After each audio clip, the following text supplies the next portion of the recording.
Hello everyone, welcome back to our YouTube channel. So आज हमारे concept of the day का day fourth है। Day fourth में हम डिस्कस करने वाले हैं सप्लीमेंट्री फिजिकल क्वांटिटी। साथ ही हम सप्लीमेंट्री फिजिकल क्वांटिटी के डायमेंशन के बेसिस पे कुछ क्वेश्चंस भी डिस्कस करेंगे। सो चलिए शुरू करते हैं सप्लीमेंट्री फिजिकल क्वांटिटी को। सो बेसिकली अगर हम सप्लीमेंट्री फिजिकल क्वांटिटी की बात करें तो टोटल दो सप्लीमेंट्री फिजिकल क्वांटिटी है। फर्स्ट सप्लीमेंट्री फिजिकल क्वांटिटी है plane angle and second supplementary physical quantity है सॉलिड एंगल।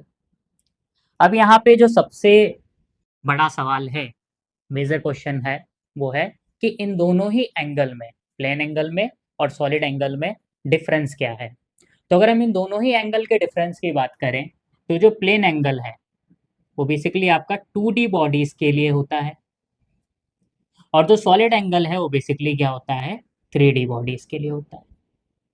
जैसे 2D बॉडीज हमारा हो गया सर्कल, या फिर आप डिस्क भी ले सकते हो। और अगर हम 3D बॉडीज की बात करें तो स्पेयर। अब स्पेयर में ये सॉलिड स्पेयर भी हो सकता है और होलो स्पेयर भी हो सकता है। कोन, कोन अगेन आपका सॉलिड कोन भी हो सकता है और होलो कोन भी हो सकता है। अगर एंगल आपका सर्कल पे बनता है या डिस्क पे बनता है तो उस केस में जो आपका एंगल होगा वो एंगल क्या होगा, प्लेन एंगल होगा। और अगर आपका एंगल स्पेयर पे बनता है या कोन पे बनता है तो उस केस में एंगल आपका क्या होगा, सॉलिड एंगल होगा। अगर हम इसके फॉर्मूले की बात करें तो फॉर्मूला हम क्या करेंगे, नोटेशन से शुरू करेंगे। तो जो आपका प्लेन एंगल का नोटेशन है वो होता है थीटा। प्लेन एंगल का नोटेशन क्या होता है, थीटा। तो theta is equal to arc upon radius. तो ये आपका क्या है, प्लेन एंगल का फॉर्मूला है। और अगर हम सॉलिड एंगल के फॉर्मूले की बात करें तो सॉलिड एंगल के फॉर्मूले का जो नोटेशन है वो होता है सिग्मा ओमेगा।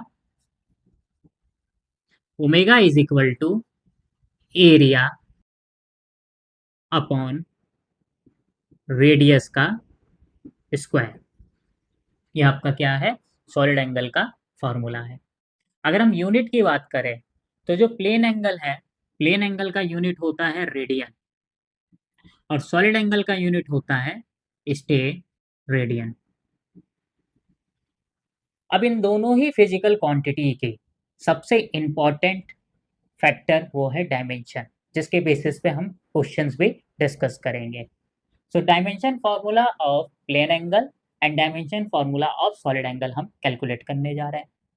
तो हम क्या करते हैं, सबसे पहले the dimension formula of plane angle निकालते हैं। तो प्लेन एंगल मतलब थीटा, और अगर हम बात करें थीटा तो थीटा इज इक्वल टू होता है आर्क अपॉन रेडियस।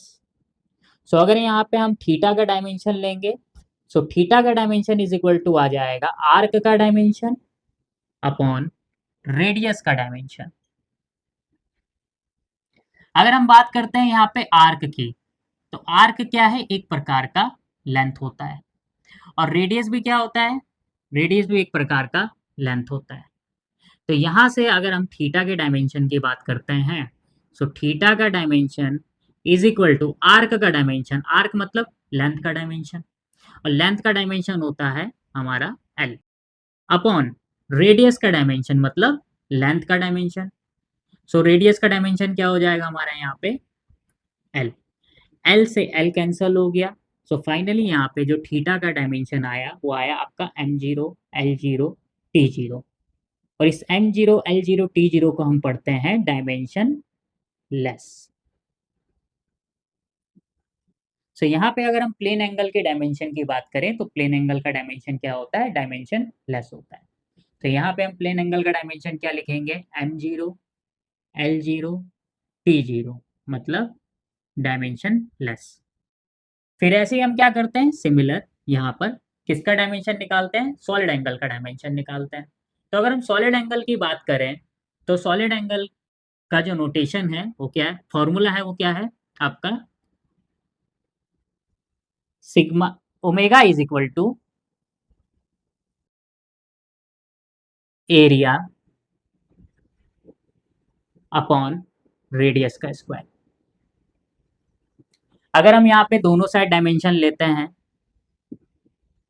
सो दोनों साइड डायमेंशन लेंगे तो क्या होगा, सॉलिड एंगल का डायमेंशन मतलब ओमेगा का dimension is equal to area का डायमेंशन अपॉन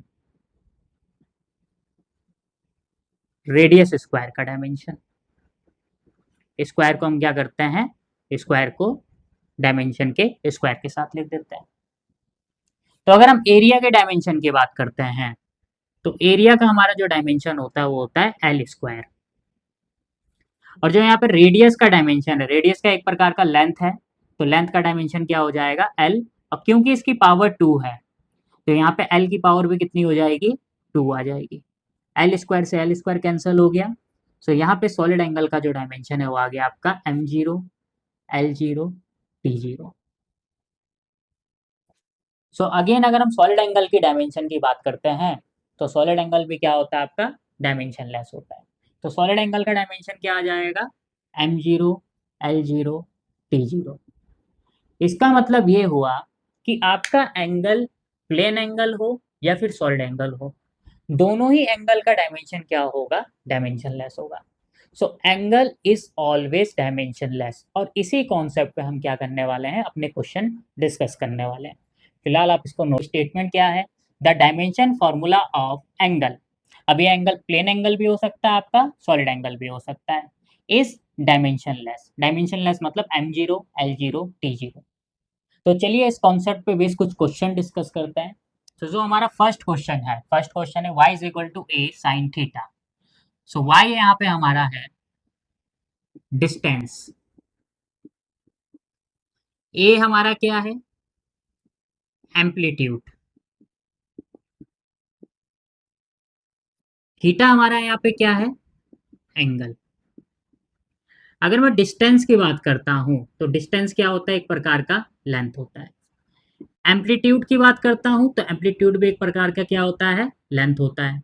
और थीटा क्या है यहाँ पे, एंगल। सो एंगल एंगल ही होगा। तो यहाँ पे आपको बेसिकली क्या करना है, थीटा का डायमेंशन निकालना है। सो इस क्वेश्चन में आपको क्या करना है, यहाँ पे what is the dimension formula of theta. तो यहाँ पे आपको, अगर हम थीटा की बात करते हैं तो थीटा क्या है, देखो थीटा यहाँ पे गिवन है, theta is equal to angle है। तो यहाँ पे थीटा का डायमेंशन क्या हो जाएगा बताओ, एंगल का डायमेंशन।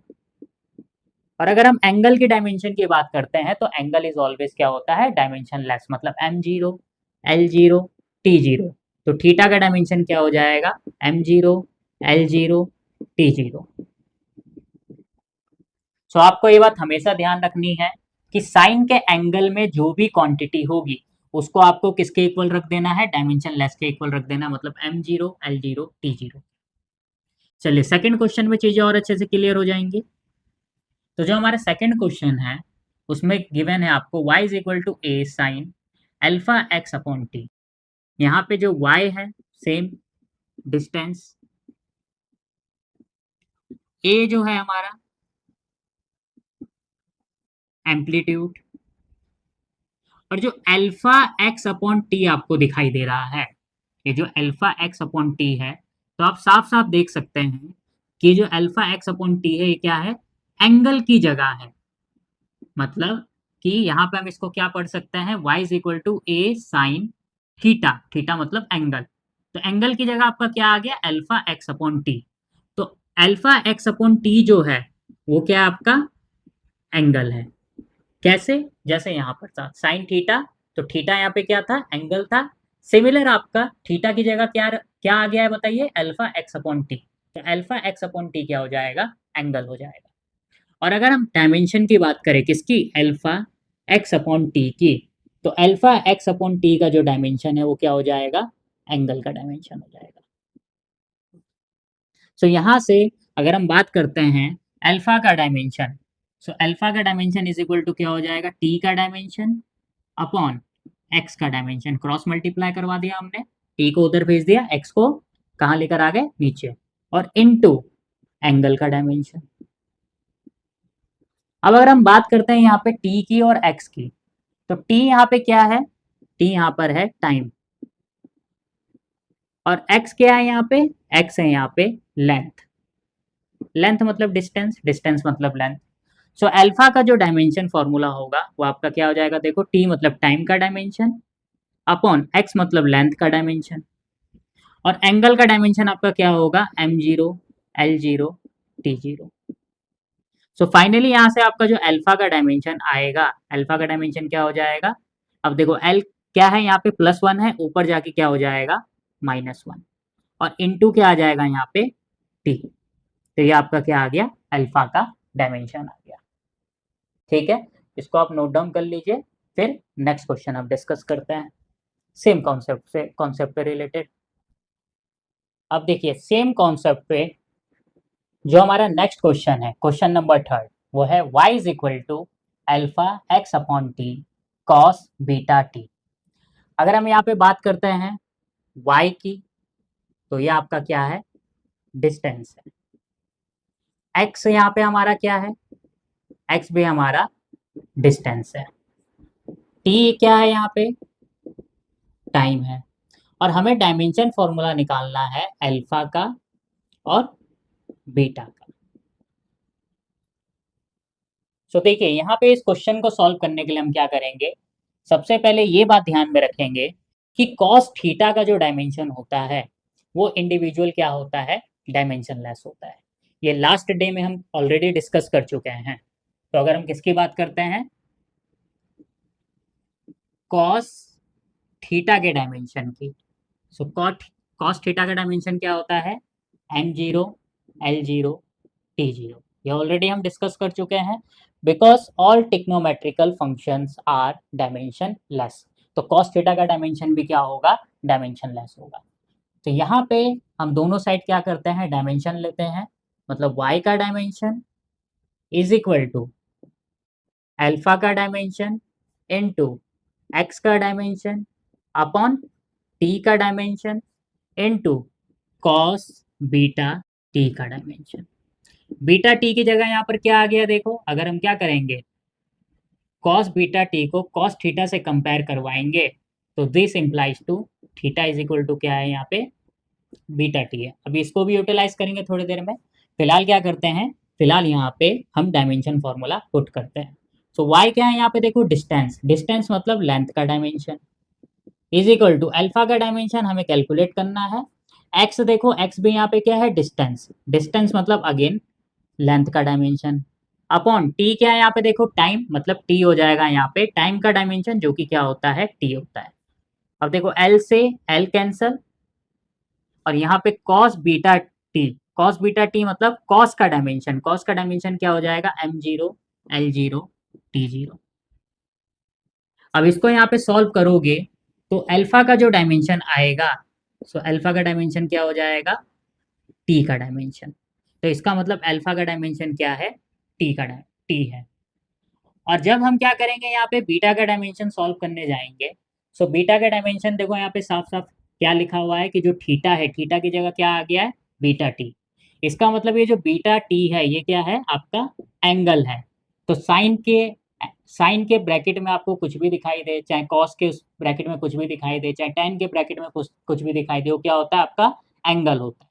तो यहाँ पर क्या है, साइन के ब्रैकेट में बीटा टी है, बीटा टी क्या हो जाएगा, एंगल हो जाएगा। सो यहाँ पे अगर हम बात करते हैं बीटा टी, बीटा टी क्या हमारा एंगल है। So beta T is equal to angle. So beta T का dimension is equal to angle का डायमेंशन, और एंगल क्या होता है, एंगल आपका डायमेंशन लेस होता है। इसका मतलब M zero, L zero, T zero. So यहाँ से बीटा का जो डायमेंशन आएगा वो क्या हो जाएगा, 1 अपॉन टी का डायमेंशन। बिकॉज जो आपका क्या होगा, ऊपर होगा आएगा M zero, L zero, T zero. So finally अगर हम बीटा के डायमेंशन की बात करें तो बीटा का डायमेंशन क्या हो जाएगा, 1 अपॉन टी का डायमेंशन, मतलब बीटा का डायमेंशन इज इक्वल टू हो जाएगा टी की पावर -1 का डायमेंशन। ये आ गया आपका किसका, बीटा का डायमेंशन। ठीक है, चलिए नेक्स्ट क्वेश्चन भी क्या करते हैं, डिस्कस कर लेते हैं। अब नेक्स्ट क्वेश्चन में देखो क्या है, y अगेन यहाँ पे क्या दे रखा है, डिस्टेंस दे रखा है। x यहाँ पे क्या है, डिस्टेंस है। अल्फा का डायमेंशन पूछा है, और बीटा का डायमेंशन पूछा है। और टी क्या है यहाँ पे, टी की अगर हम बात करें तो टी यहाँ पे अगेन हमारा क्या है, टाइम है, पिछले क्वेश्चन की तरह।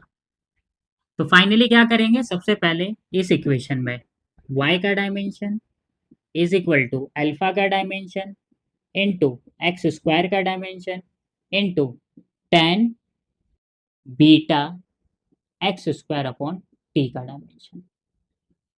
सो अगर हम क्या बात करते हैं y के डायमेंशन की, तो y क्या है, डिस्टेंस, डिस्टेंस मतलब लेंथ, तो y का डायमेंशन क्या हो जाएगा, l is equal to alpha का डायमेंशन हमें क्या करना है, कैलकुलेट करना है, इनटू एक्स स्क्वायर मतलब डिस्टेंस के स्क्वायर का डायमेंशन। तो डिस्टेंस का जो क्या होता है डायमेंशन फॉर्मूला होता है, वो होता है एल। क्योंकि यहाँ पे x की पावर कितनी 2 है, तो यहाँ पर भी l की पावर कितनी हो जाएगी 2 into ten beta x square upon t का डायमेंशन। तो ये क्या है, आपका ट्रिग्नोमेट्रिकल फंक्शन है। और ट्रिग्नोमेट्रिक फंक्शन का जो डायमेंशन होता है वो क्या होता है, डायमेंशन लेस होता है। मतलब ten beta x square upon t का जो डायमेंशन होगा वो कितना हो जाएगा, m0 l0 t0। सो फाइनली यहाँ से देखो एक एल से एक एल चला गया। सो अल्फा का जो डायमेंशन फॉर्मूला है वो आ जाएगा आपका एल की पावर -1 जब आप इसको सॉल्व करेंगे। तो अब आपको क्या निकालना है, बीटा का डायमेंशन। तो बीटा के डायमेंशन के लिए हमें देखना है कि जो 10 के अंदर एंगल है, ये क्या है आपका एंगल। तो अगर हम बात करते हैं यहाँ पे beta x square upon T, beta x square upon T, ये एक प्रकार से क्या हो जाएगा, आपका एंगल हो जाएगा। So beta x square upon t का डायमेंशन इज इक्वल टू क्या हो जाएगा, एंगल का डायमेंशन। तो फिलहाल क्या करते हैं, यहाँ पे जो बीटा का डायमेंशन है वो आपके लिए एज अ होमवर्क दे देते हैं। आपको बीटा का डायमेंशन क्या करना है, सॉल्व करना है। ठीक है, तो ये क्या हो गया आपका, basically the dimension formula of angle is dimensionless, जो कि हमारा आज का कॉन्सेप्ट था। इस कॉन्सेप्ट पे बेस हमने क्या करे, 3-4 क्वेश्चन डिस्कस किए। सो चलिए फिलहाल तो concept of the day, day 4 को आज यही खत्म करते हैं। उसके बाद नेक्स्ट डे मिलते हैं, नेक्स्ट डे में एक नए कॉन्सेप्ट के साथ, और साथ ही उस कॉन्सेप्ट पे बेस कुछ अच्छे अच्छे क्वेश्चंस के साथ।